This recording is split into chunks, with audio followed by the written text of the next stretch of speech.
Après sa mise en vente à presque 8 millions d'euros, ce château rouvre ses portes avec une figure de top chef en cuisine. Un lieu d'exception avec un chef de renom. La promesse est faite, une figure de top chef prend les commandes d'un nouveau restaurant situé au sud de Paris, dans un château qui rouvre ses portes après des années de fermeture. Plusieurs figures du monde gastronomique sont d'abord passées par Top Chef. C'est le cas de Jean Imbert, vainqueur de la saison 3 en 2012, Maurice Sacco, vu dans le 11e édition remportée par David Gallienne en 2020 ou encore Naoël Deno, gagnante de la saison 4 en 2013. Lors de cette édition, un autre candidat a marqué le programme, Valentin Néraudot, éliminé lors de la 7e semaine de compétition. Aujourd'hui, 13 ans plus tard, son parcours s'est enrichi. Il a publié son livre baptisé Du potager familial aux tables d'exception, édition Fayard. Il y a quelques semaines et vient tout juste de débuter une nouvelle aventure. Valentin Néraudot prend les commandes du Pavillon, nouvelle brasserie bistronomique située au château du Maréchal de Saxe. C'est donc à Hyères, dans l'Essonne, à une vingtaine de kilomètres au sud de Paris que l'ancien Top Chef s'installe. Comme l'indique un communiqué officiel, en cuisine, 3 mots d'ordre, authenticité, saisonnalité et émotion.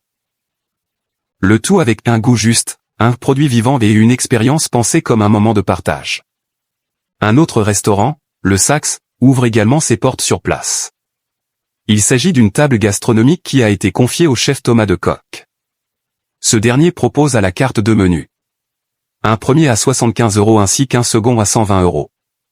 Auprès de Paris Match, Valentin Néraudot avait déjà laissé éclater sa joie en novembre dernier, c'est un véritable rêve de gosse qui se réalise. L'adresse est incroyable et j'aurai une liberté totale en cuisine, cela ne peut inaugurer qu'une table d'exception. Valentin Néraudot. 13 ans après Top Chef, il investit ce superbe château au sud de la capitale. C'est donc dans les cuisines du château du Maréchal de Saxe que Valentin Néraudot enfile son tablier. Un lieu choisi avec soin. En effet, il est classé monument historique et situé au cœur de la forêt de la Grange.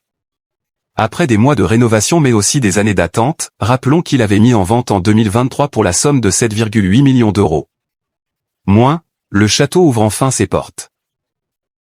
Mais son histoire remonte à bien longtemps, le château de la Grange avait été construit à la demande de Charles Duret, l'intendant des finances sous Louis XIII, en 1617 avant d'être racheté. Le nouveau propriétaire, Philippe Savry, l'avait alors transformé en hôtel et rebaptisé Château du Maréchal de Saxe au début des années 2000. Puis, en 2019, l'établissement a fermé ses portes.